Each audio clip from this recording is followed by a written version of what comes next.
Kila mwana kijiji moyo unadunda, hofu imesimama kama kivuli mlangoni.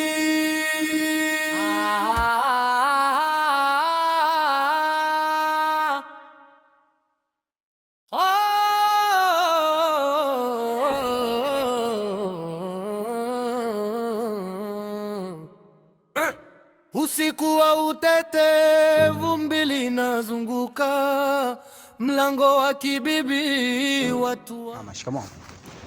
Sitaki shikamoo yako, na kama unaona mali shikamoo, basi jiamkie wewe mwenyewe. Hivi wewe kijana, wewe unahitaji nini katika familia yetu sisi wewe? Naweza nikasema naomba samahani kama nitakuwa nimekosea, kwa sababu sijaja kujitambulisha nyumbani. Lakini mimi binti yako nampenda na mapenzi ya dhati kwake. Lakini sina nia mbaya. Sina maana ya kumchezea. Wewe uwe na adabu. Tena uwe na adabu. Unajua nikwambia kitu? Familia yetu sisi sio familia ya kuingia tu. Kipumbavu. Alafu wewe ndio unaochangia kwa haribu mtoto wangu wewe. Wewe ndio unamharibu binti yangu. Mpaka sasa hivi binti yangu mimi amekuwa jeuri, kiburi kwa sababu yako wewe. Kingine aliyokuambia kwamba binti yangu mimi kashakuwa anahitaji mpenzi nani?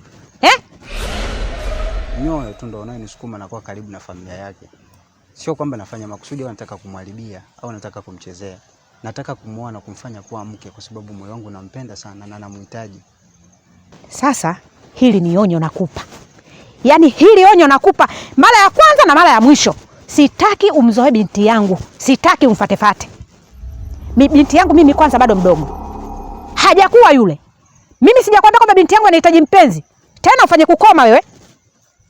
Na ukijifanya mbishi, ukidharau, yani ukaendelea kumfatafata tena, kitakacho kukuta usinitafute.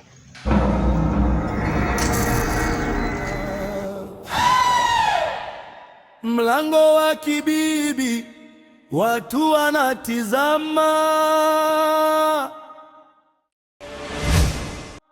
Kila mwana kijiji moyo unadunda, hofu imesimama kama kivuli mlangoni.